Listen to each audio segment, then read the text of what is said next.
김규일 씨에게도 박수 보내야지. 오늘은 실은 숫자가 너무 많아져서 조금 중간에 못 가시게 되신 분들이 계십니다. 최대한 노력을 했는데 차를 두세 대 가는 건 좀 너무 무리한 것 같아서 한 차로 제한을 해서요. 다음 달 7월 달에 못 가신 분들을 되도록 하겠습니다. 그때 또 공지를 하겠고요. 마지막에 신청하신 분들이 많았어요. 그래서 정리하는데 되게 애를 먹었습니다. 다시 말해서 여러분들은 크게 선택된 곳이라는 걸 생각하시고요.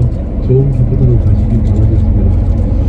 그리고 중간에 이제 일부 꼭 가야 될 분들이 다른 차량으로 이동 중에 있습니다. 일부가 아마 중간에 내려서 남북 정상회담 할 때 대통령 곁에서 일을 했던 분이시고 그분이 자신이 이렇게 중요한 자리에 갔는데 해설사로 가겠다고 그래서 오늘 행사의 해설사가 오상원입니다. 본인이 자원에서 왔습니다. 제가 오라고 온 게 아니고요. 자기가 오겠다고 자료를 이만큼 준비했어요. 우리를 공부시키려고 하는 것 같은데 이따 좀 기대해 보시면 좋을 것 같습니다. 그 다음에 점심 식사 자리는 동화 근처의 식당인데 그 근처 회원들이 오늘 지금 아침에 바다에 나가서 잡은 생선을 60인분을 지금 썰고 있을 겁니다. 그러니까 맛있게 드시면 좋겠고요. 우리 갈 때마다 그 지역의 회원님들이 같이 지원을 해주십니다. 그렇게 보시고 아마 오늘 날이 너무 더워서 긴팔이 되게 부담이 될지도 모르겠습니다. 그런데 조금 너무 더우시면 차에 그냥 머무르셔도 됩니다. 그러니까 너무 무리하지 마. 한 분 한 분 준비했으니까 의미를 새기는 꽃을 받치는 행사에 거기까지는 꼭 참여해 주시고 그 뒤후 행사는 좀 약간 그렇습니다. 그러니까 크게 걷지도 않는데 경로에 조금 걸으니까 조금 불편하시면은 안 가도 상관없고 편하게 그냥 이동하시면 됩니다. 그리고 이 자리를 빌어서 제가 말씀을 드리겠습니다. 여기 모이신 분들 대부분이 지금 감사합니다. 한평 월야가 어디냐면 월야라는 뜻이 달밤이라는 뜻이 아니에요. 월전만데 야자가 어조사의 야자여서 달이요 그런 뜻이라고 합니다. 달이 너무 밝습니다. 능선이 이렇게 작은 능선이 쭉 둘러싸여 있고 달이 아름다운 동네라는 뜻이에요. 그리고 제가 지금 어디 사는데 아세요? SK 월곡동? SK 동암동? 강의동.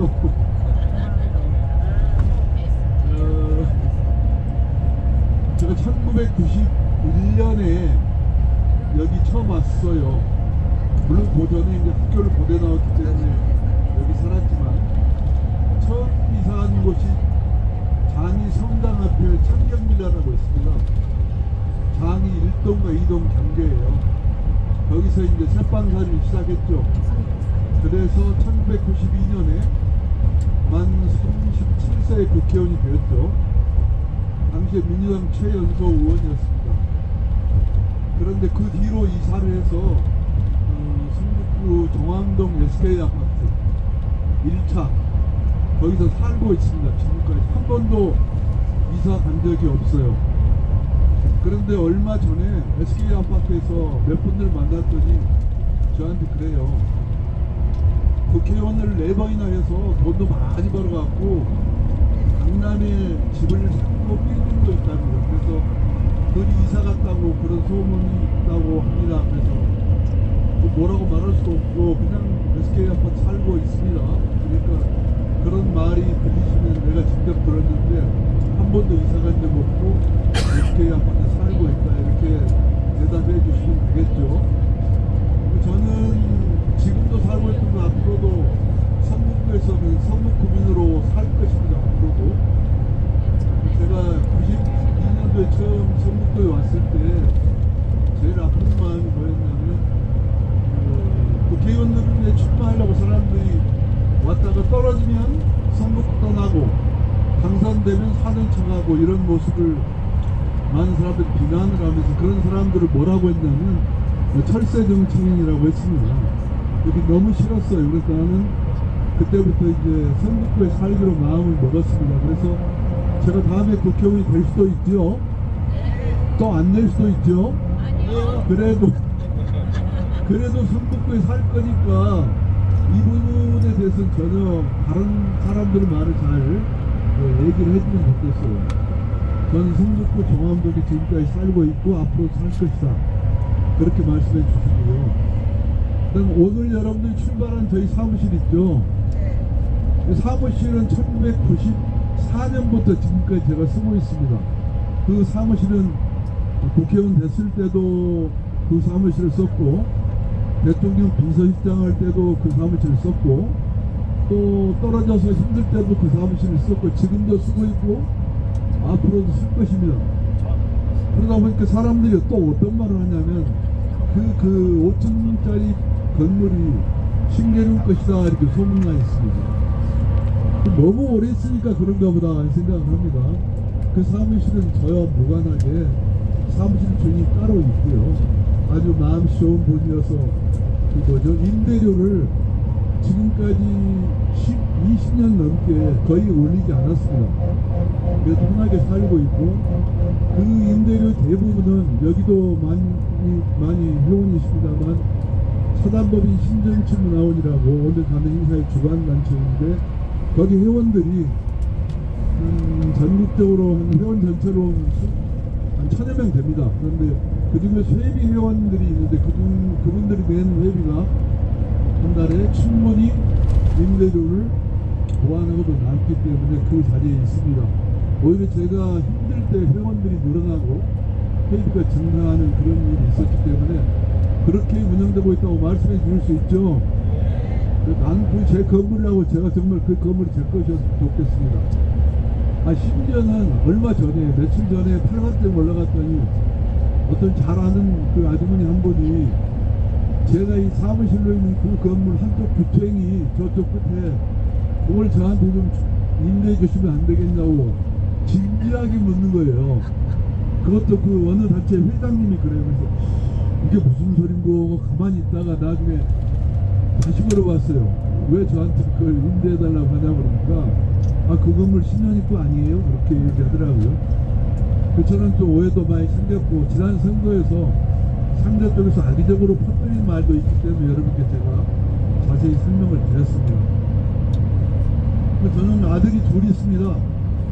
큰아들은 85년생이니까 꽤 나이가 되었죠. 결혼해서 그 아들 하나 있습니다. 손주 하나 있는 셈이죠.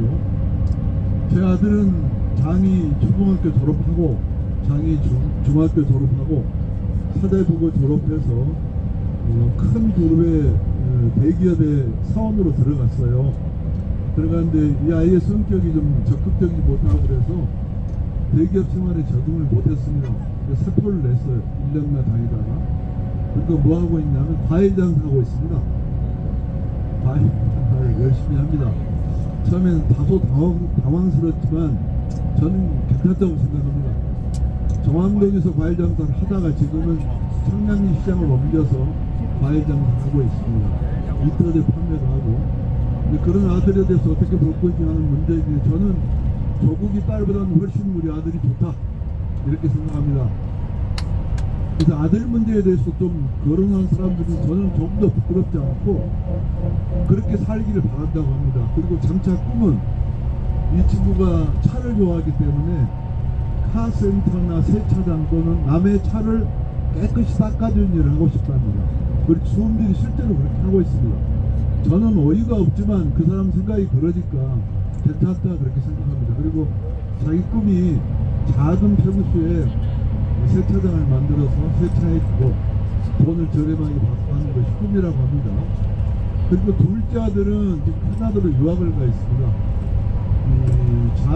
석관동에서 정암동에서 초등학교 졸업하자마자 아는 목사님이 아들을 데리고 와서 거기서 교육을 시켜서 대학을 졸업하고 거기서 둘째 아들도 자동차 관련 회사에 취직해 있습니다. 작년에 결혼식을 올려줬죠. 여러분 많이 오셨지만. 근데 그 둘째 아들은 진취적이고 대단히 전투적이고 약간 저를 닮았습니다. 그런데 뭐 그 친구도 차 관련 사업을 하고 있고 캐나다의 국적을 가진 여성하고 결혼을 해서 아들도 하나 낳았습니다. 물론 그 친구도 훨씬 오래전부터 동거를 했었는데 결혼시키지를 못했어요. 코로나 때문에. 그래서 작년에 결혼식을 올렸기 때문에 둘째 아들은 캐나다에 있다 이렇게 말씀을 드리고요. 그 다음에 저는 여기서 제가 92년도에 그 참 여러분의 아주 너무 큰 사랑을 받아서 너무 젊은 나이에 당선됐잖아요. 제일 그 어린 나이에 되어서 당시 선배들로부터 많은 그 기대를 받았었고 특히 김대중 전 대통령이 저를 무척 사랑했습니다. 그래서 솔직히 말씀드리면 장차 이 나라를 이끌 지도자 중에 한 분이 신계리입니다라고 공개적으로 말할 정도로 과다한 사랑을 받았죠. 근데 제가 그런 부분 잘 이어받지 못하고 중간에 한 두 번 꺾이는 바람에 좌절이 있었습니다. 그것 때문에 많은 분들한테 상처를 줬죠. 저도 상처를 받았지만 그러나 그것도 과정이라고 생각합니다.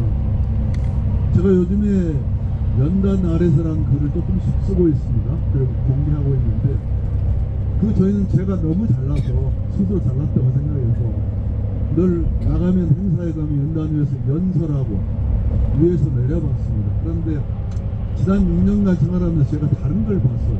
거꾸로 연단 아래서 사람들을 올려다보기 시작했습니다. 세상이 다시 보였습니다. 정말 다른 위치에서 본 관점이야말로 정치 핵심이라고 생각을 하게 되었고요. 그래서 하나님이 계시고 부처님이 계신다면 나한테 시련을 주신 것은 이런 걸 보라고 준 거다. 너 잘 배우고 마지막 네가 할 일을 찾아라 했던 것은 아닐까 이렇게 생각하고요. 오늘 하루하루를 배우는 마음으로 살고 있습니다. 그러다 보니까 다른 것이 보였습니다. 제가 그동안에 살았던 데서 너무 자신만만했던 것도 결점이 되고 좀 더 겸손하고 많은 사람들과 아름다운 소통을 할 수 있는 기회를 주신 것에 대해서 감사한 마음을 갖고 살자 이렇게 생각하고 지금 지내고 있다는 말씀을 꼭 드리겠습니다.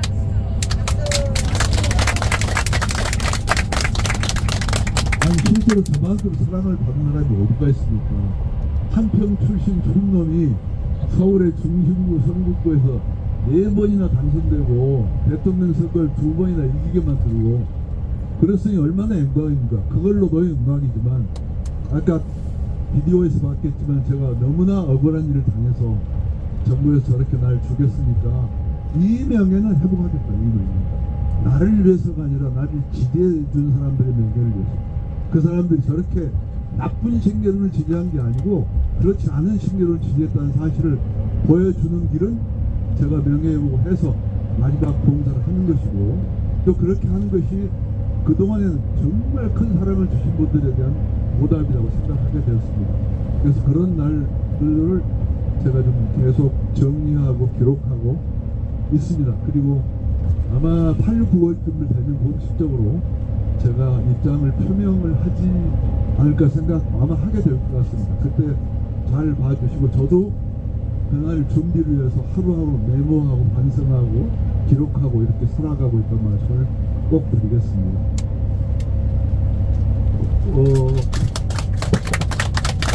김대중 대통령이 사랑을 받아서 그만큼 이제 어린 나이 정치를 시작한 것은 저에게 큰 자신감을 준 반면 아까 말씀드린 대로 약간 오만함도 주었던 것 같습니다. 두 가지를 아울러 보면서 그러나 김대중 대통령한테는 제가 큰 죄를 졌죠.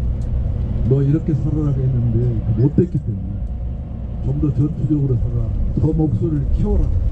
그렇게 더 당당하게 살던 청년이 왜 이렇게 목이 죽었느냐 이런 말을 했었거든요. 그래서 아마 그분께는 제가 다른 마음으로 보답할 수 있을 것 같고 이와 반대로 오늘 가는 동화에 간 노무현 대통령은 저하고 뭐 저보다 한 7, 8년 선배인데 정치로 보면 나보다 한참 후배죠. 노무현 대통령도. 그래서 늘 만날 때 서로 경어를 쓰고 어떨 땐 서로 욕도 합니다. 싸우기도 합니다. 김대중 대통령의 리더십은 굉장히 안정적이고 역사적인 반면에 노무현 대통령의 리더십은 즉흥적이고 약간 경솔하기도 합니다. 그러나 정직합니다. 뭘 숨기지 않습니다. 이게 오히려 국민들의 감동을 줬던 거죠. 기분 나쁘면 기분 나쁘다고 말하고 기분이 좋은 노래도 부르고 그렇습니다. 담배 피지 말라고 더 피고요. 피우지 말라고 담배 피우세요 안 피우고요. 하여튼 그런 그 독특한 분이신데 저랑 아주 가깝게 지냈던 대통령이고 제가 비서실장으로 모셨던 분이기 때문에 그분에 대한 것도 남다른 김대중 대통령과 다른 그런 그 추억을 많이 갖고 있습니다. 이따 오상호 비서관은 본분사관학교를 졸업한 친구인데 제가 좋아서 제 비서가 됐어요. 때려치우고 아주 고수익이 직장을 때려치우고 제 비서가 돼서 고생을 참 많이 했죠. 제가 청와대에 보내서 대통령 마음에 들어서 의전비서관까지 채용을 했는데 지금은 다른 준비를 하고 있습니다만 일화가 대통령이 하루날 이렇게 오상호 씨를 부르더니 지금 청와대에 들어와 있는 사람 중에서 일을 가장 잘하는 사람이 이해찬 의원 비서들이고 신계른 의원 비서들인데 신계른 의원 비서들은 왜 일을 잘합니까? 이렇게 물어봤답니다. 그러니까 오상호가 대답하기를 신계른 의원과 함께 일하는 것은 지옥과도 같습니다. 얼마나 혹독하게 다루든지 잘못하면 혼나고 이런데 청와대 와서 지내다 보니까 너무 널널하고 좋습니다. 이렇게 얘기했다고 합니다. 제 장단점을 표현한 것인데요. 또 하나의 비서가 제가 보낸 비서가 대통령 후보로까지 거론됐던 경남지사였던 김경수 비서가 있어요. 그분도 제 비서로 오래 일하다가 제가 청와대로 보냈습니다. 그분은 대통령 기록관이었습니다. 그러다가 지금 도지사가 되었다가 지금 억울한 일을 당해서 런던으로 유학 가려고 준비하고 있는 것 같은데 그 친구도 똑같은 얘기를 했다고 합니다. 너무나 신유문한테 교육을 잘 받아서 청와대에 근무하는 동안 아무런 어려움이 없다 이렇게 얘기했다고 합니다. 그만큼 이제 노 대통령은 가까이 지냈었는데 그의 죽음 때문에 많은 사람들이 애달게 하죠. 오늘 가서 보시면서 아마 저는 매년 갔습니다. 따로 갔는데 올해는 못 갔거든요. 5월 23일에 기준인데 이제 여러분과 같이 가는 게 행운이고 여러분과 같이 가서 나눈다면 더 좋은 일이 많이 있을 것 같습니다. 꼭 보시기 바라겠고 이제 제가 두 대통령을 기억한 것만큼이나 여러분도 그러실 텐데 제 마음속에 좀 노무현 대통령이 너무나 좀 애틋한 게 있습니다. 다음에 글로 정리해서 발표를 하겠습니다만 저한테는 큰 추억이 너무 많이 있습니다. 예를 들면 노무현 대통령은 막판에 저한테 실장님한테 너무나 큰 빚을 졌습니다. 무슨 빚을 졌나요? 그러니까 말을 안 해요. 대통령이 내가 빚 받으러 왔습니까? 빚쟁입니까? 말해보세요. 제가 초기에 대통령 비서실장을 하고 노 대통령은 힘이 있었을 때 나랑 청와대로 같이 가서 일을 해보고 싶다는 표현을 하셨습니다. 근데 제가 건방이 하늘에 뜰 때였죠. 속으로 이런 생각이었어요. 난 너하고 달라. 내가 대통령 될까 이런 생각을 속으로 했던 것 같아요. 그래서 이제 말 이렇게 표현합니다. 저는 이제 제 길을 가겠습니다. 이제 당선되셨으니 대통령과 철학과 소식으로 일하시는 게 맞다고 봅니다. 그리고 주변에서 그런 사람들만 골랐으면 좋겠습니다. 이렇게 말씀드렸는데 저는 말을 잘했다고 생각했거든요. 근데 나중에 두고 그 부분에서 저한테 서운했던 겁니다. 어떤 분이 그렇게 거꾸로 설명해요. 선배라면 선배랑 같이 일하자 그러면 난 내 갈 길이 있다고 말하면 기분이 좋겠습니까? 아마 그런 부분이 좀 서운했다고 하는데 그 말은 마지막에 퇴임하면 저한테 했습니다. 그래서 사람이 처신과 말은 저의 경험으로 볼 때 정말 중요하고 겸손해야 된다. 그리고 나의 오만함이 그런 데서 최근에 오는 여러 가지 불행 원인일지도 모르겠다는 생각도 하고 있다는 말씀을 드리겠습니다. 대충 저에 대한 설명은 이렇게 하고요. 이제 길게 한 얘기는 별의별 얘기가 다 들립니다. 별의별. 얘기입니다. 선거철이 또 다가오면 되고 지금도 뭐 이런저런 얘기를 하는 사람이 있습니다. 그런데 그런 얘기를 드리면 신상과 관련된 얘기는 저는 아무런 부끄러움이 없다. 내 가족과 내 신상에 관한 것은 그런 점을 자신있게 말씀해달라는 뜻으로 이렇게 좀 전해드렸습니다. 우리 사무실은 늘 오래 계속되고 있기 때문에 어느 누구가 와도 따뜻하게 맞고 얘기하고 민원도 같이 상담합니다. 아마 지난 6년 동안에도 거의 많은 분들이 와서 자기 어려움에 대해서 호소하고 그래서 듣고 또 해결할 수 있는 건 해결하고 안 되는 것은 말씀을 드리고 있는데 앞으로 제가 거기 있는 동안 어느 누구라도 오셔서 또 같이 모시고 올 분 있으면 오셔서 어려움도 얘기하고 같이 나누는 그런 것이 되었으면 좋겠습니다. 제 말은 이 정도 하는 게 좋겠습니다. 혹시 저한테 민주당의 사회적 경제라고 있습니다. 사회적 경제가 뭐냐면 자본주의 시장에 자본주의 경제에 3대 요소, 기업 요소가 있죠. 첫째가 제일 중요한 부분을 차지하는 게 주식회사죠. 자본주의 시장의 가장 큰 대표적인 형태가 주식회사입니다. 경제주체의 1로. 경제주체의 2로 뭐가 있어요? 정부와 지방자치단체 공기관이 있습니다. 이 두 개가 시장을 이끌어 나간 힘인데 저희가 주목했던 것은 이 두 개 말고 새로운 형태의 기업 이거를 좀 주장을 하는 것이 사회적 경제라고 하는데 그중에 협동조합이 들어가 있습니다. 이번에 제가 만나게 된 것은 장애동에 어렵게 일하는 소상공인들이 참 많습니다. 공제 이런 것도 일하시는 분들 굉장히 많습니다. 생각보다 이 사람들이 좀 단결해서 좋은 일을 했으면 좋겠다. 이 사람들이 협동조합을 만들었으면 좋겠다는 생각을 많이 교류하다 보니까 이 회장을 만나서 지금까지 우정을 나누고 있고요. 지금 장희동에서 본인이 직접 사업하시면서 그런 일을 하시는 분들과 함께 뭔가 의미 있는 일을 찾아서 일하고 있기 때문에 제가 좋아합니다. 제가 일방적으로 좋아해서 했는데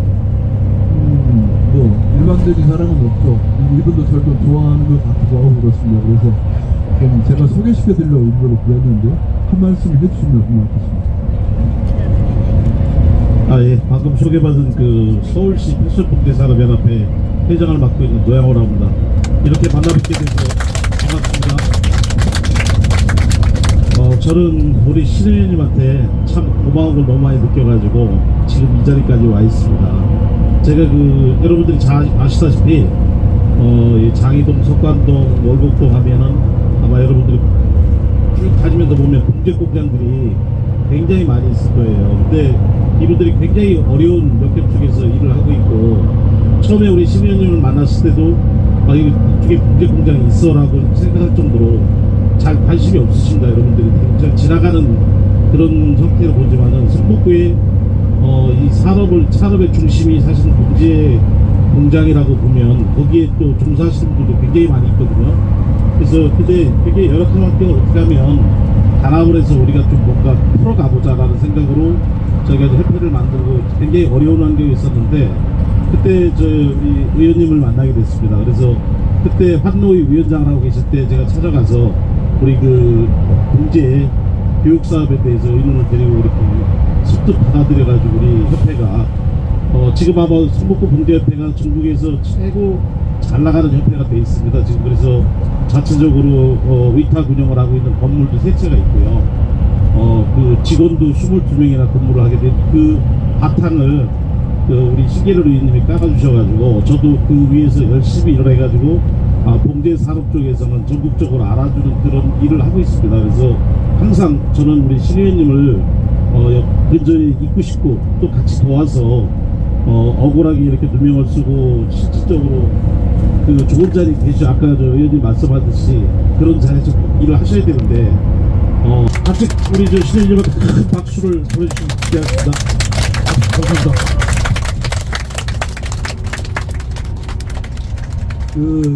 실은 아파트가 많이 건설되어서 봉제 공장 하신 분들이 설 땅이 없습니다. 주택이 있어야 지하라든가 저렴한 곳에서 일할 수 있는데 많이 없어진 게 안타까운데요. 아파트를 지을 때는 저는 그렇게 생각합니다. 주택과 비율을 맞춰서 일정하게 조화를 이루어야 한다. 그렇지 않으면 생태계가 무너져 버립니다. 쫓겨나게 되고 다른 곳으로 가게 되죠. 그런 부분에 좀 도시계획이 좀 균형 있게 세워졌으면 좋겠다는 생각을 하고요. 그리고 이제 제가 성북구의 그 특히 소공인들 실태가 얼마나 참혹한 것인가는 고대의 최장직 교수님 그리고 제자들과 함께 성북구 봉제 공장의 실태 조사를 한번 한 적이 있습니다. 근데 거기서 좀 충격적인 것이었죠. 그러니까 거기는 많은 분들이 관청에 신고도 안 하고 등록도 안 하고 그냥 이합니다. 가서 실태 조사하러 왔다 그러면 어떻습니까? 쫓아냅니다. 너희가 나한테 뭘 도와줬는데 실태 조사하고 이런 거 있었죠.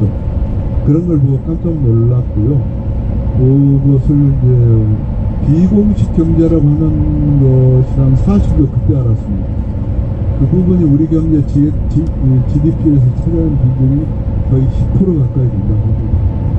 국가의 보호도 받지 않고 보호도 필요하지 않고 어떻게 보면 약간 작업 환경은 열악하고 불법 외국인 노동자들이 많이 근무하는 곳이고 이런 부분을 밝게 이끌어내는 게 정치 임무가 아니겠습니까?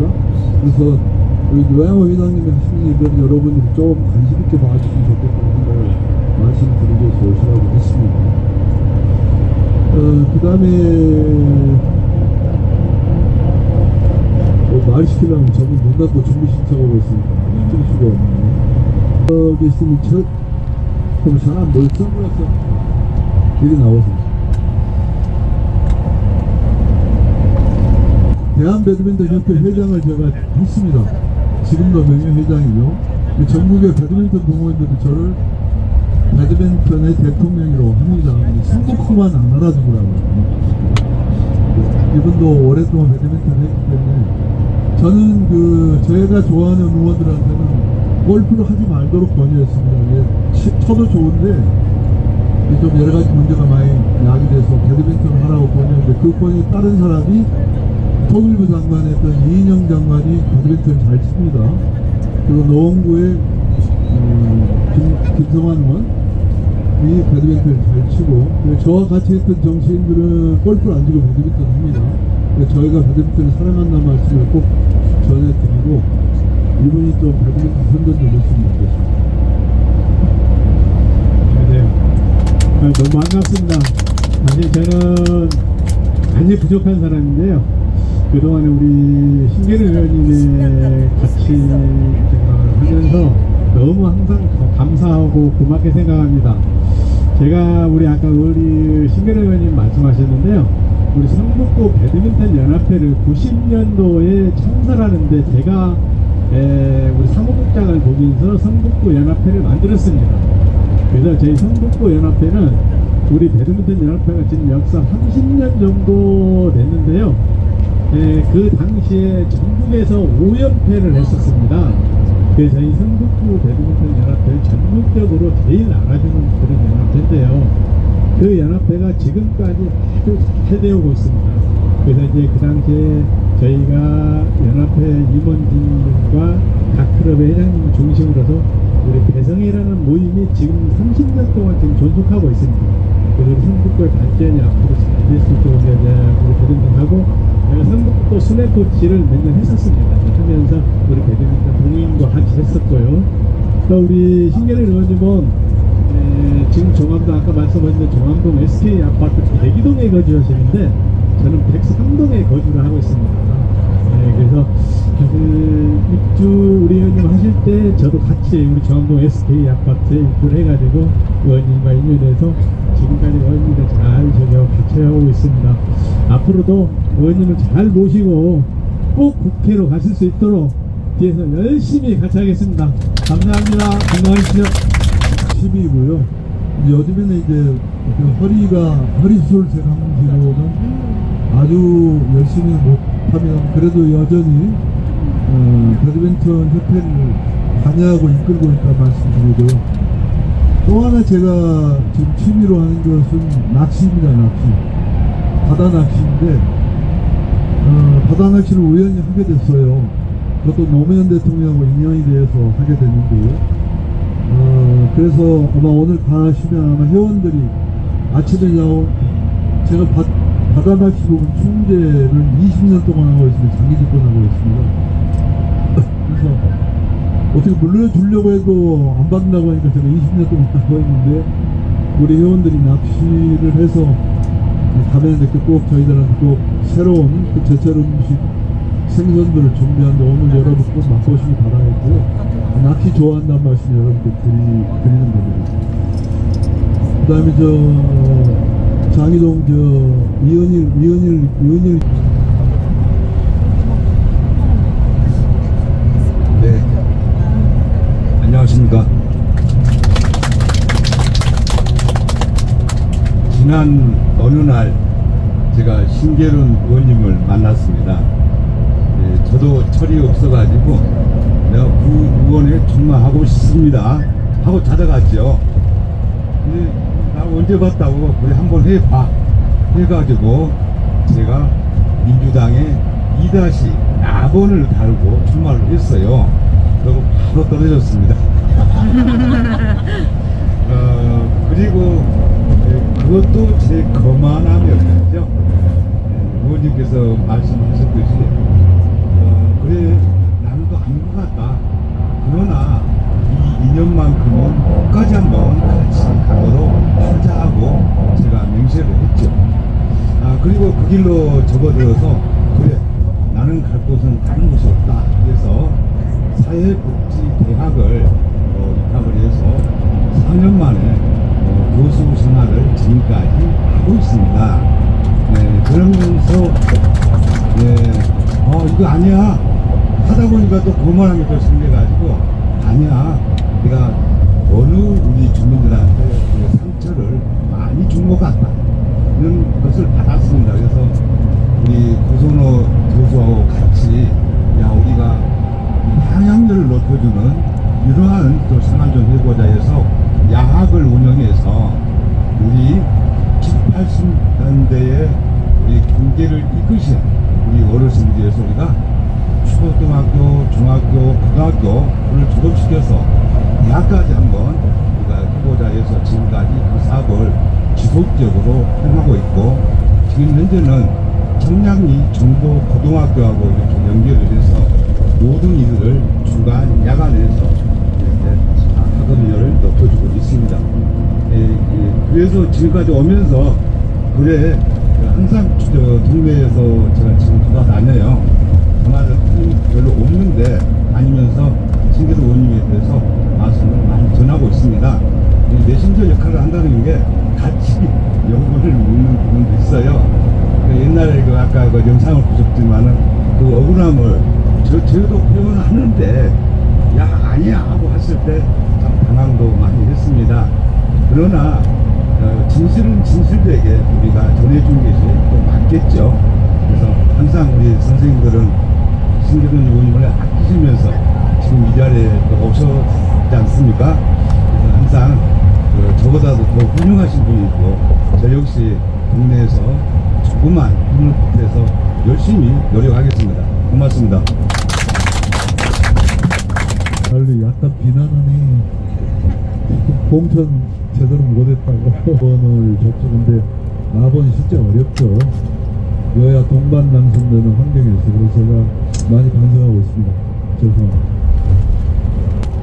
저희 이제 저희 갈 때 광주 망월동도 마찬가지입니다. 매월 셋째 토요일 날은 저희가 평화와 통일 이런 거 기원하면서 걸어서 평화원들을 하고 있습니다. 7월 셋째 토요일 날도 할 겁니다. 시간 되시면 같이 오셔도 되고 항상 프로그램에 사전 준비하고 있습니다. 제가 한 번도 행사를 공개할 때 회비를 공시하지 말라고 했습니다. 약간 그런 부분에 불만이 있을 수도 있는데 공지를 하지 말라고 한 이유는 어떤 분은 돈이 좀 여유가 있어서 좀 많이 내신 분도 계십니다. 어떤 분은 그냥 우리 보통 한 3만원 내신 분도 있어요. 저도 저는 초창기부터 엄청 많은 저희 팬들이 있었어요. 의원님 팬하고. 그래서 그전 호흡이 맞아 잘했고 지금도 좋은 사람들이 부산 아파트는 굉장히 많습니다. 그래서 그럴까 막 이러고 그러거든요. 그래서 그런 것도 아무리 뉴스에 나와도 한번 이렇게 먹은 마음들이 있어요. 그러니까 여러분들이 솔선수범해서 한 말씀이라도 해서 그 사람들 마음에 할 수 있게끔 좀 노력해 주시고, 우리 전부 의원님 이번에 국회로 보낼 수 있도록 전부 힘을 합해서 오늘 의원님을 위하여 한번 하겠습니다. 의원님을 위하여!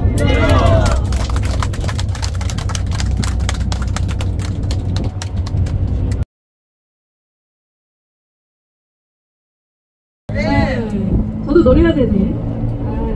제가 안 할 거고요. 위에 잘생긴 분이 좀 이따 노래도 하시고 그럴 텐데, 오시다 보니까 정말 멀죠. 굉장히 먼 것 같아요. 그래도 좋은 분들하고 좋은 자리 함께 하니까 그렇게 멀지 않은 것 같습니다. 저희가 지금 1시간 20분 정도 식당에 도착할 예정인데, 봉화마을 해설사 중에 베스트를 모셨습니다. 힘들게 시간 없을 텐데 내셨는데, 여러분 이거 다 아시죠? 네. 이름이 뭐라고요? 안 들리는데요? 안 되겠네. 님을 큰 박수로 모시겠습니다.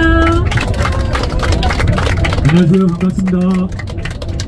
아까 밖에서 한 10분 정도는 악수를 했고 끝나고 한번 돌겠습니다. 그리고 오늘 노무현 대통령 고향 봉화마을 오시는데요, 또 제가 직접 이렇게 안내도 해드리고 같이 하게 돼서 너무 기쁩니다. 다른 데 강연 가면 노무현 대통령이 항상 봉화마을 오시면 여기 볼 거 없는데 뭐하러 여기까지 오셨습니까? 다른 분들이 대통령 보러 왔죠. 이렇게 하면 그래도 사람이 우리 마을에 오고 저를 만나러 왔으면 막걸리도 한 잔씩 주고받고 이렇게 하면서 얘기를 해야 되는데, 너무 많은 분들이 오셔서 제가 시골 인심 야박하다고 하실지 모르지만 막걸리는 대접 못해서 죄송합니다 이런 얘기를 항상 인사하셨거든요. 대신 오늘 가시면 노무현 대통령은 뭐 거기 편안히 놓 계시지만 이 봉화에 가면 막걸리 있습니다. 아마 오실 때 아마 그 막걸리 드시면서 오실 것 같은데, 뭐 제가 살지 다른 분이 살지 모르겠지만 그 막걸리 드시면서는 야, 노무현 대통령이 그래도 자기 고향 왔다고 할 때 막걸리 대접하는구나 하고 가실 때는 그렇게 갔으면 좋겠습니다. 그래 되겠죠? 네. 예, 저는 사실 저도 지금 경기도 화성 동탄에서 내년 총선 준비하고 있습니다. 총선 준비하시는 분들은 굉장히 어려운 거 알죠? 네. 어디 가면 사람 만나면 97년도에 김대중 대통령 선거 때 만났습니다. 그때 신계련 의원님은 청년특별위원장이었고, 저는 그냥 일반 제가 군대 공군사관학교를 나왔습니다. 조종사가 되려고 갔는데 신체검사에서 떨어졌어요. 눈은 아직도 1.5 좋은데 비행기 타는 조건이 좀 안 맞는다 그래가지고, 그래서 저는 군생활은 5년 하고 밖에 나와서 배우, 삼성, 대림 이렇게 다니다가 김대중 대통령 선거 때 야, 못 참겠다, 저희가 선거 한번 뛰어보자. 그래서 김대중 대통령께 편지를 제가 한번 썼거든요. 그래가지고 저처럼 참 편지 써가지고 발탁된 사람도 드물 거예요. 근데 그 편지를 아마 신계련 위원장께 의원님께 드려서 한번 만나봐라 했는지 저를 한번 보자고 그래가지고 97년도 8월인가 그때 수박 팔고 참외 팔고 했던 시기인데 그때 처음 만나가지고 한번 같이 해보자. 그래서 제가 그때 그럼 저 직장 그만두고 여기 올인하겠습니다 했더니 신 의원님이 직장 그만두면 안 된다. 그때 선거 결과가 또 어찌 될지 모르는 상황일 수도 있다는 생각이 들었는지, 그래서 직장 다니면서 선거를 했고요. 선거 끝나고 나서 이제 김대중 대통령이 당선 비쿠리를 무주에서 그때 전체 선대위 이제 했거든요. 거기 갔을 때 이제 올라오면서 신계련 의원님이 나랑 같이 한번 해보지 않을래?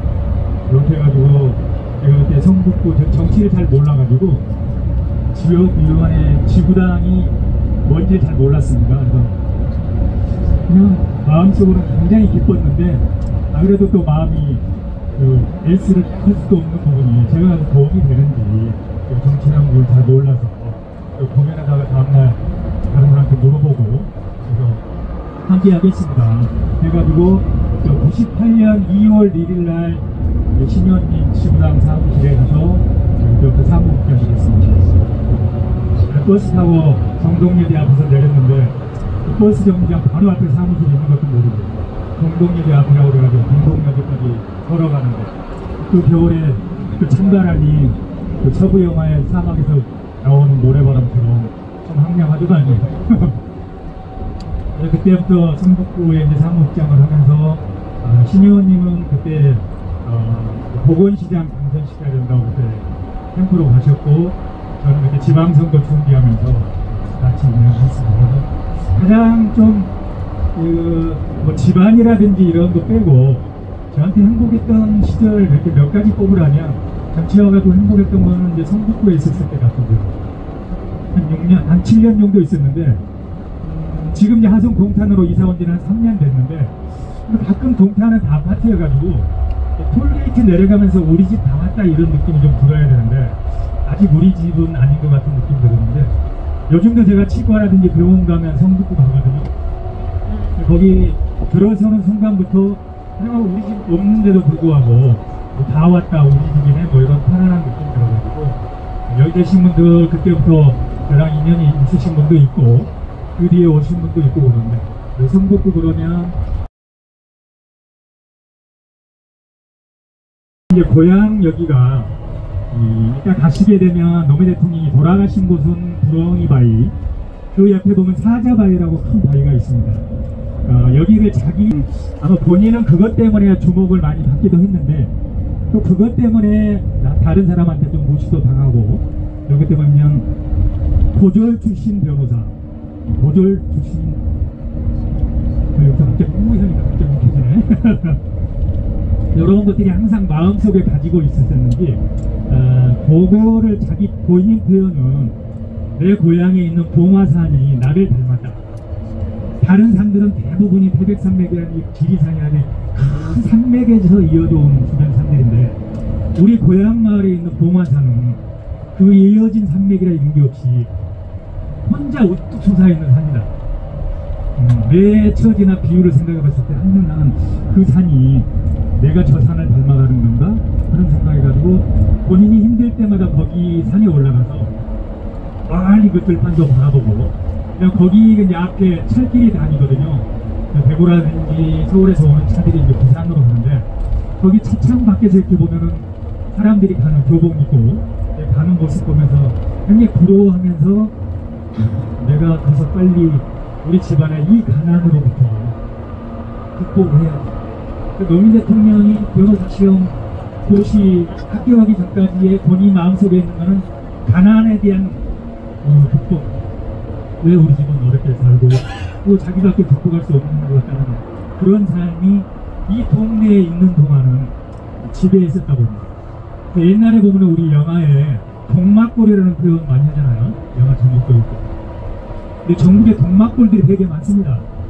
동막골 표현이 뭐냐면 아주 시골 중에서도 시골 산길 가다가 더 이상 들어갈 수 없는 마을이 그런 것을 이제 동막골이라고 그러거든요. 지금 가시는 이제 봉화마을이 지금은 도로가 많이 생겼지만 옛날에 그렇게 꼴짝이 동막골이었다. 그래서 노무현 대통령의 표현은 까마귀가 먹을 것이 없어서 이 마을에 내려왔다가 다른 데보다 더 먹을 것이 없어가지고 도망갔다. 그럴 정도로 우리 마을이 가난한 동네였다.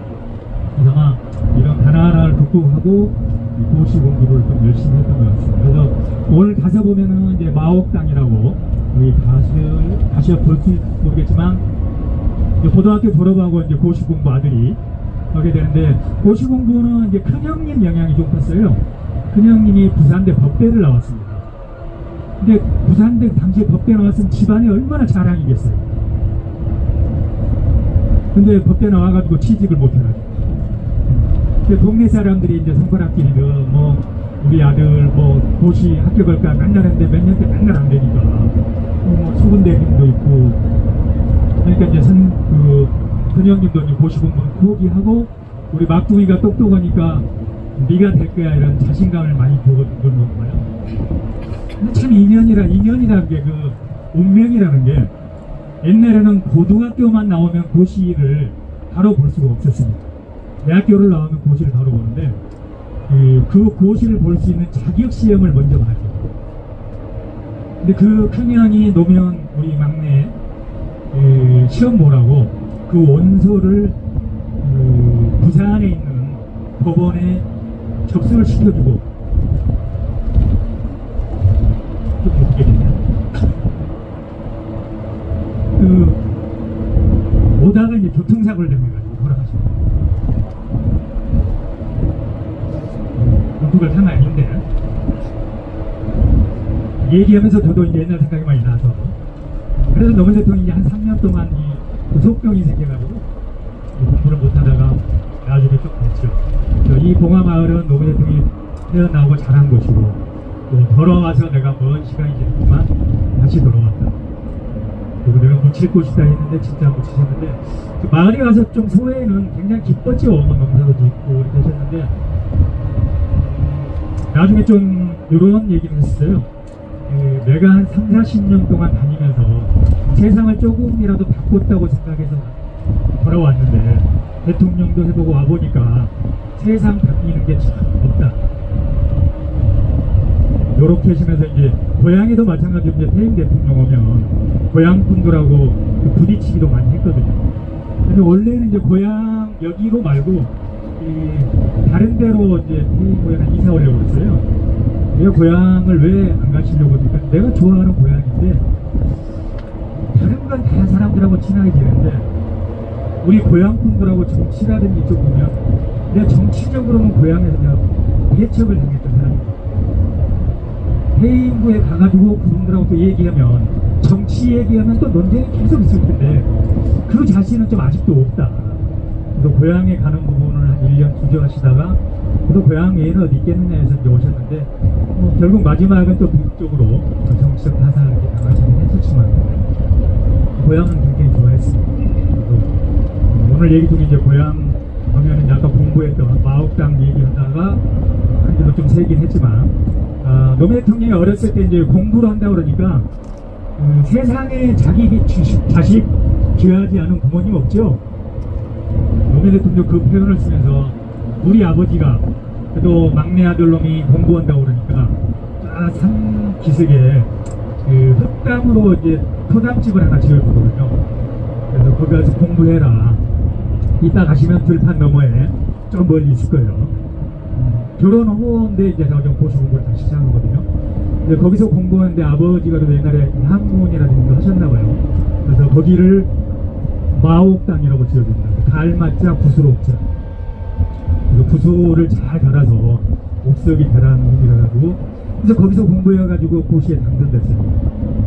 대통령 당선되고 나서 이제 전국에 우리 수험생이라든지 뭐 시험 보시는 분들이 봉화마을에 와가지고 마옥당 주변에 있는 돌 같은 거 뭐 있잖아요. 흙 같은 거 담아가지고 기 받아간다고 많이 가져갔는데 오늘 가보면 옆에 이제 시멘트로 많이 해놔가지고 있을지 모르겠지만 혹시 가시게 되면서 좋은 돌이든 뭐 있으면 하나 주워가서 기 받아왔다 하시는 것도 요즘에 있을 것 같습니다. 근데 이제 거기 이제 마옥당 보면은 또 우리 본양숙 여사님이 또 생각나네요. 근데 결혼 후보인데 우리 노무현 대통령의 어렸을 때 아까 그 생각 이런 거는 큰형님의 영향을 좀 많이 받은 부분이 있고 큰형이 이제 학교도 거기 나오고 지적도 안 되고 그래가지고 노무현 대통령 사랑방에 친구들 모여가지고 세상 얘기하는데 그걸 이제 옆에서 이제 주워 들은 얘기를 가지고 학교 가서 막 얘기하면 굉장히 인기 있는 학생이 돼가지고 노무현 대통령 본인 말로는 내가 세상을 너무 우리 큰형님 때문에 세상을 너무 일찍 알아버린다. 좀 그런 게 있었는데 두 번째는 어머님의 그 억척스러움이었어요. 그 억척스러움은 며느리가 피곤하겠습니까? 편안하겠습니까? 우리 막내 아들이 저기 한 500m 되는 데서 공부하고 있는데 점심을 저녁을 와서 먹어야 돼요? 아니면 공부할 시간 주려고 머리에 이거 갖다 줘라 그랬어요. 권양숙 여사님이 점심 저녁을 애 없고 공부에 두고 맨날 하면서 와가지고는 그냥 편히 밥 먹으세요 그랬겠어요. 공부하는 또 남편 바가지를 엄청 긁고 가지고 나중에 노무현 대통령이 내가 거기 공부 안 하고 밥을 집에 가서 먹으면 아우 밥 없다 먹다가 취할 것 같아가지고 또 왔다 갔다 하면서 공부했던 것들인데 에피소드를 얘기했습니다. 어머님 이제 억척스러움이 좀 그랬나봐요. 그래서 노무현 대통령이 어렸을 때 어머니와 아버지에 대한 그 인식이 생길 때는 왜 아버지는 어머님한테 이렇게 꼼짝 못한 사람이냐. 아버지는 아마 그 일본 가서 사업도 하고 하다가 이제 일본에서 뭐 징용 이런 건 아니었던 것 같은데 이 한국에 돌아온 이유가 하도 안 오니까 이 부모님이 아프시고 곧 돌아가실 것 같아가지고 급급히 입국을 해가지고 그래서 어머님이 항상 노무현 대통령에 그때 그거 아니었으면 너 세상에 못 나올 뻔했다. 그래서 노무현 대통령이 아마 50년대 좀 의식이 있을 때는 아버지가 어머님한테 아버지는 좀 그 하얀 복보 입으시고 옛날에 생각하면 빚짐 주고 동네 다니시면서 누구한테 이렇게 그 잔소리 하고 뭐 어려운 일 있으면 이렇게 송사에도 휘말리고 그러다가 또 사기도 당하고 그래가지고 집안을 좀 쫄딱 말아먹으면 그 다음부터 이제 뭐 경제권이 어머님한테 가가지고 어머님이 굉장히 강하신 분이었어요. 그리고 정치적으로도 좀 강했고 이런 건데 어머님과 관련된 노무현 대통령의 출마 연설이 있거든요. 유튜브에서 우리 좋아하시는 분들은 들어보셨을 수도 있는데 처음 시작이 조선건국 이래 600년 동안 우리는 한 번도 권력을 교체하지 못했다. 그렇게 시작하면서 그저 밥이라도 먹고 살고 싶으면 눈 감고 귀 막고 두 손 비비며 머리를 조아려야 했던 우리 600년의 역사, 이 역사를 청산해야 된다. 이런 부분하고 본진의 어머니가 이제 항상 그 노무현 대통령한테 이제 처세술이라고 앞에 나서지 말아줘. 우리 옛날에 80년대 우리 신녀님도 엄청 그랬을. 저는 전혀 못했지만 우리 할아버지 할머니 우리 어머님들이 우리 큰형이라든지 작은형한테 우리 큰형이 조선대학교 나왔거든요. 그게 얼마나 데모를 많이 했습니까. 항상 할 때마다 너는 빠져라 이런 거였거든요. 근데 노 대통령도 그런 걸 많이 들었나 봐요. 계란으로 바위치기다. 바람 불면 갈대처럼 바짝 엎드려야 된다. 이 비겁한 교훈을 가르쳐야 했던 우리 600년의 역사. 이런 내용 있는데 그게 한 3, 4분짜리인데 한번 듣고 또 마저 얘기할게요. 재미없으면 그냥 앉아라 해주세요. 하늘빛 무슨 덩어리 억압과 착취 저 붉은 태양에 녹아내리네 사람 사는 세상이 돌아온 너와 나의 어깨 동무 자유로울 때 우리의 다리 저절로 둥실 해방의 거리로 달려가노라 아하 우리의 승리 죽어간 동지의 뜨거운 눈물 아하 붉어지는 눈빛으로 두려움 없이 싸워나가자 어머니의 맑은 웃음의 그날 위해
제가 여기서 끝날 줄 알았더니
박수 분들도 감시 좀 해주세요.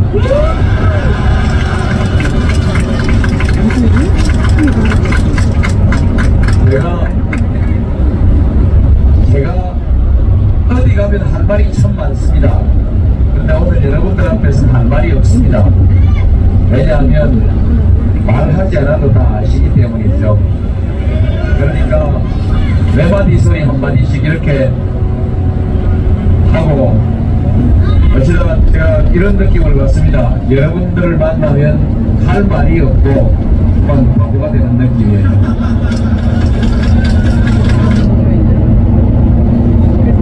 이제 대통령 당선되고 몇 대인가부터 제가 대통령이 되겠다고. 이제 여기 이 뒤쪽 부분에 무엇을 했느냐를 묻지 않고 노무현 대통령은 어떤 그 당선이 됐다든지 이렇게 했을 때 국정인지 그 다음 이렇게 행보를 많이 좀 생각을 많이 하시는 것 같아요. 여기도 이제 당선되시고 노사모 이제 총회를 가가지고 그 노래 한 곡 부르고, 노래는 또 노무현 대통령이 항상 2절까지 부릅니다. 노래 한 곡 부르고 이제 그 회원들한테 나는 대통령에 당선이 됐는데 여러분들은 이제 앞으로 왜냐면 그 직장도 그만두고 와서 보험도 있고 생계 막 적고 왔거든요. 여러분들 뭐 할까 이제 이런 걱정을 하는데 그분들이 감시를 한다고 그래가지고 본인이 내가 당선됐지만 내 5년 동안 나 흔들 사람 뒤통수 칠 사람 무지하게 많다. 어떤 건 예언이죠. 또 실제로 뭐 5년 동안 그런 감내하셨고, 또 하나는 이제 2004년도에 총선에 또 152석 압승을 했다고 이제 나왔죠. 탄핵 그 전국에서. 근데 들어가시면서 걱정된다 하면서 하시더라고요. 그래서 이제 다음날 아니 대통령 어제 우리도 과반 넘어가지고 다들 좋아하는데 왜 그렇게 항상 푹푹쉬면서 걱정된다고 하셨나 했더니 저 많은 사람들이 나를 탄핵하고 구해보는데 저 많은 사람들의 요구나 뭔가 바꿔달라는 요청이 동물처럼 올 텐데 152석까지는 택도 없다. 우리 민주당 내에도 민주당 아닌 생각을 가진 사람이 있는데 국민들의 이 양반들은 152석 과반 넘겼으니까 빨리 해라 우리 진짜로 이렇게 할 텐데 막상 해보면 그걸 못할 게 뻔한데 그 부분이 온전히 나한테 올 텐데 이게 참 걱정된다. 근데 실제 그랬죠. 또 뭐 좀 해보려면 우리 민주당 내에서 뭐 안 된다고 해가지고 그때도 과반 됐지만 실질적으로 많이 못하고 또 과반이 뭐 몇 명 이렇게 무너지기도 하고 뭐 지금 상황도 좀 비슷한 것 같습니다. 밀어주려면 화끈하게 내년에 뭐 헌법 개헌 선까지 해서 내년에 한 200석 넘겨줘야지 지금 180석 가지고 못하잖아요. 169석 여기는 뭐 법안에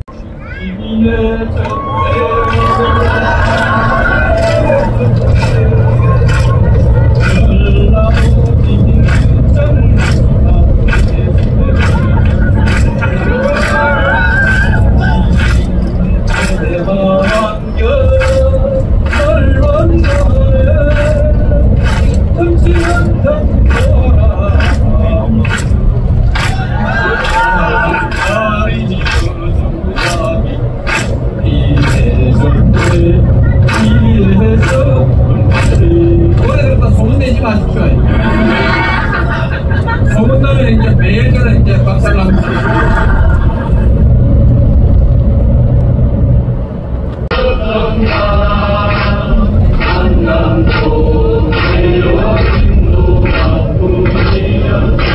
비서실장 같이 하시면서 여기는 화면이 안 잡혔네. 나중에 뭐 옛날에 보면은 그 단일화원에서 포장마차에서 이렇게 원샷 같이 오고 했을 때 그쪽 장소인데 노무현 대통령이 다쳤던 것 같고요. 이제 사실 봉화마을에 오시면서 제가 노래도 들려드리고 한 이유가 있습니다. 처음 오시는 분들은 봉화마을 간다 그러면 마음이 해서 오시거든요. 근데 저희가 이제 3주기 3년 8.3을 끝내고 나서는 이제 슬픔을 넘어 희망으로 우리가 가야지. 이 봉화마을 올 때마다 무거운 가슴 안고 안 왔으면 좋겠다. 근데 저희도 가끔은 이제 한 4년차 5년차에 이렇게 차에 서면 야 그냥 앉아 나 그냥 생각하면서 할 거야 이러고 있을 텐데 이제 한 10년이 지나다 보니까 또 이제 여기 앞처럼 하시는 분들이 있거든요. 근데 그걸 이제 할 수는 없고 동화마을에 와가지고는 그 문도 가진하고 기식기반 사회. 저도 그렇게 말하면 됩니다. 저도 할 수 있습니다. 그러나 이렇게 말할 때 제 가슴은 공허합니다. 그 말은 뭐가 못하고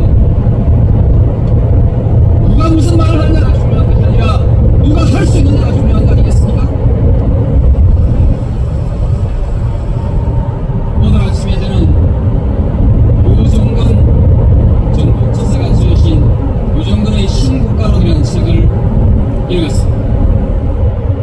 신뢰, 협동이라는 이 사회적 자본을 한국이 제대로 구축하느냐 못하느냐에 한국의 미래가 달린 앞으로의 사회에 있을 생산에서는 생산 요소의 투입에 있는 것이 아니라 기술 혁신에 있는 것이 아니라 그 토대가 되는 사회적 신뢰를 어떻게 구축해 가느냐 여기에 달려있다. 이렇게 써놨습니다. 제가 정말 하고 싶었던 얘기가 있어요. 정말 반가웠어요. 문제는 그 사회적 신뢰를 우리가 어떻게 만들어갈 것이다. 조선 건국 이래로 600년 동안 우리는 권력에 맞서서 권력을 한 번도 바꾸지 못했다. 비록 그것이 정의라 할지라도, 비록 그것이 진리라 할지라도 권력이 싫어하는 말을 했던 사람은 또는 진리를 내세워서 권력에 저항했던 사람들은 전부 죽임을 당했다. 그 자손들까지 멸문지화를 당했다. 해가 말시했다. 600년 동안 한국에서 국위화를 누리고자 하는 사람은 모두 권력에 줄을 서서 손바닥을 비비고 머리를 조아려야 할 거야. 그저 밥이나 먹고 살고 싶으면 세상에서 어떤 부정이 저질러져도 어떤 불의가 문 앞에서 벌어지고 있어도 강자가 부당하게 약자를 짓밟고 있어도 옳은 척하고 고개 숙이고 외면했지. 눈 감고 귀를 막고 비굴한 삶을 사는 사람만이 목숨을 부지하면서 밖에 살 수 있던 우리 600년의 역사. 제 어머니가 세계 남겨주었던 제 가구는 야 이놈아 모난돌이 정맞는다 계란으로 바위치기다. 바람 부는 대로 물결 치는 대로 눈치 보며 살아라. 80년대 시위하다가 감옥 간 우리의 정의롭고 혈기 넘치는 우리 젊은 아이들에게 그 어머니들이 간곡히 타일렀던 그들의 가온 역시 야 이놈아 계란으로 바위치기다. 그만둬라. 너는 뒤로 빠져라. 이 비겁한 교훈을 가르쳐야 했던 우리의 600년의 역사, 이 역사를 청산해야 한다. 권력에 맞서서 당당하게 권력을 한번 쟁취하는 우리의 역사가 이루어져야만이 이제 비로소 우리의 젊은이들이 떳떳하게 정의를 얘기할 수 있고 떳떳하게 불의에 맞설 수 있는 새로운 역사를 만들어낼 수 있다.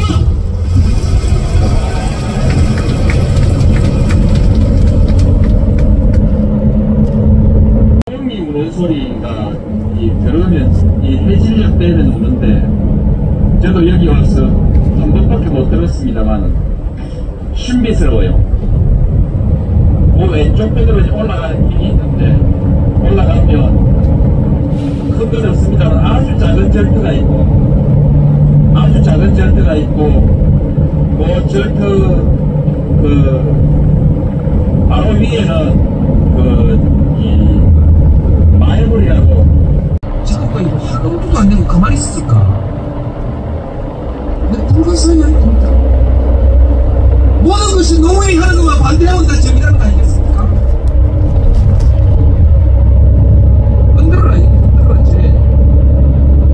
남대역시 불러들어가네. 예, 이렇게 됐습니다. 한국군이 방위력이 얼마만큼 크냐, 정직하게 하자. 언제 역전된 걸로 생각하십니까? 이게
인계철수는 놔두지 말고 시끄럽게 옮기냐. 그렇죠. 저도 그렇습니다. 시끄럽게 안 하고 넘어가면 좋은데 제가 왜 그걸 옮겼냐. 옮기는데 동의했냐. 심리적 의사고관계, 의정 상태를 벗어나야 됩니다. 국민들이 내 나라는 내가 지킨다라고 하는 의지와 자신감을 가지고 있어야 국방이 되는 것이지, 미국한테 매달려가지고 바지가랑이 매달려가지고 미국 엉덩이 뒤에서 숨어가지고 형님 백만 믿겠다, 이게 자주국가의 국민들의 안보실 수가 있겠습니까? 이렇게 해서 되겠습니까? 인계철선이라는 말 자체가 염치가 없지 않습니까? 다른 나라 군대를 가지고 왜 우리의 안보를 위해서 인계철선을 써야 됩니까? 피를 흘려도 우리가 흘려야지. 그런 각오로 하고 우리가 할 수 있다는 자신감을 가져야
요소와 의혹입니다. 수원 변화장에서 화장하고 대통령의 고향 마을인 봉화마을에 있는 생가와 대통령의 집 가까운 곳에 모셨습니다. 그리고 지금 보고 계시는 넓고 평평한 바위라는 뜻의 너럭바위가 대통령께서 말씀하셨던 작은 미석 역할을 하고 있습니다. 작은 미석 너럭바위에는 대통령 노무현 6글자를 새기고 비문을 새기지 않았습니다. 대신 묘역 전체 바닥에 깔려있는 약 1만 5천여 개의 국민 참여 박석에 새겨진 수많은 국민들의 추모글로 이 비석의 비문의 역할을 했습니다. 비석 받침에는 대통령의 소중한 어록한 구절을 고 신영보 선생의 글씨로 새겼습니다. 민주주의 최후의 보루는 깨어있는 시민의 조직된 힘입니다. 대통령께서 강조하셨던 시민 민주주의에 관한 내용입니다. 작은 비상 여러 바위를 대통령께서 편히 잠들어 계십니다. 다시 한번 대통령을 추모하는 마음을 담아서 인사드리고 참배를 마치겠습니다. 묵념으로 인사하겠습니다. 모두 묵념.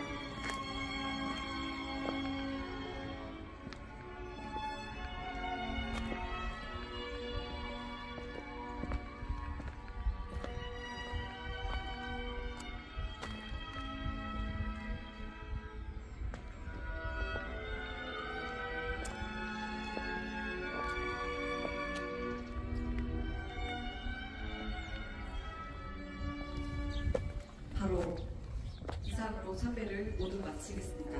천천히 퇴장하셔도 되겠습니다.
진짜 나와